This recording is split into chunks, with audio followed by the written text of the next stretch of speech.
কাদের সিদ্দিকী, বঙ্গবীর কাদের সিদ্দিকী, যে লোকটা আওয়ামী লীগ সরকারের সময় অনেক বাটের মধ্যে ছিলেন, তবে শেষ মুহূর্তে সে কিছুটা পরিবর্তন হয়েছিল, কিন্তু এই সময়টাতে এসেও এই কাদের সিদ্দিকী বাটের মধ্যে না থাকলেও কিছুটা ট্রোলের মধ্যে রয়েছেন।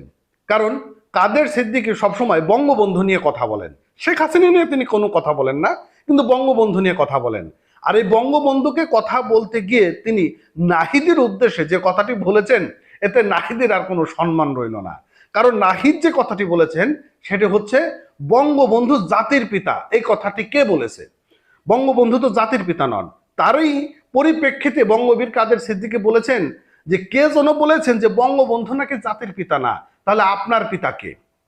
আর যার পিতা নাই, পিতাহীন সন্তান, তার কখনো সম্মান হয় না, সেটা রাষ্ট্রের হোক আর ব্যক্তির হোক। তো যাই হোক, বঙ্গবীর কাদের সিদ্দিকী তিনি কি বলেছেন সেটি আজকে আমরা ভিডিওর মাধ্যমে উল্লেখ করার চেষ্টা করব। বন্ধুরা, তিনি যেটা বলেছেন যে কে একজন বলেছেন যে বঙ্গবন্ধু জাতির পিতা নন। বঙ্গবন্ধু যদি জাতির পিতা না হন তাহলে আপনার পিতা কে?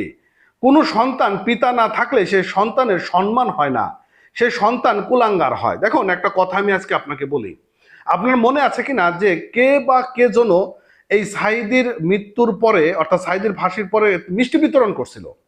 সে কিন্তু গতকালকে গণধুলাই খাইছে। কেন গণধুলাই খাইছে জানেন? যে অতিরঞ্জিত, অতিরঞ্জিত কোনো কিছুই ভালো না। এখন যা কিছু হচ্ছে এটা কিন্তু অতিরঞ্জিত। শেখ হাসিনা পালিয়ে গিয়েছে, আওয়ামী লীগের দোসররা পালিয়ে গিয়েছে, কিন্তু আওয়ামী লীগের যারা সাধারণ সমর্থকরা রয়েছেন তারা আছেন, দেশেই আছেন, অনেকেই ভালোই আছেন, অনেকেই সমস্যার মধ্যে রয়েছেন।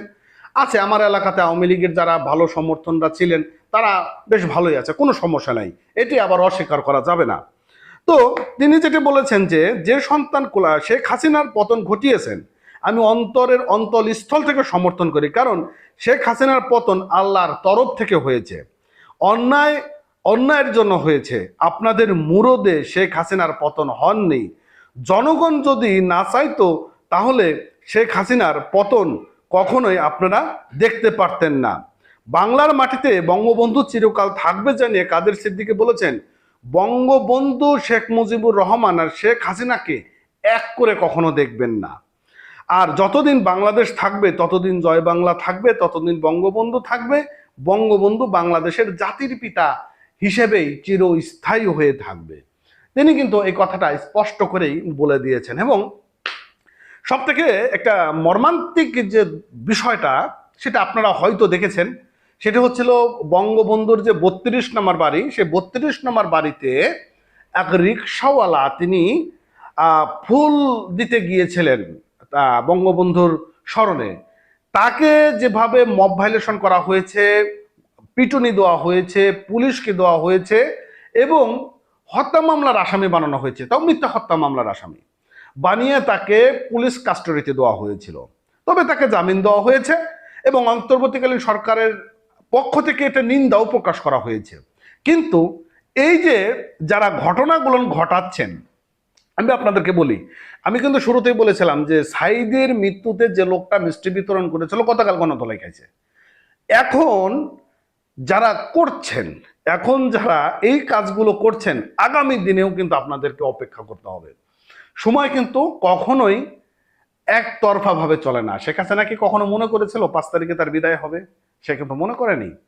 কেউ কি মনে করেছিল যে আওয়ামী লীগ এত দ্রুত এভাবে বিদায় হবে? সবাই তো মনে করেছিল যে আরো 2 টার্ম থাকবে, তারপর যা হবার হবে। বিষয়টা কিন্তু তাই।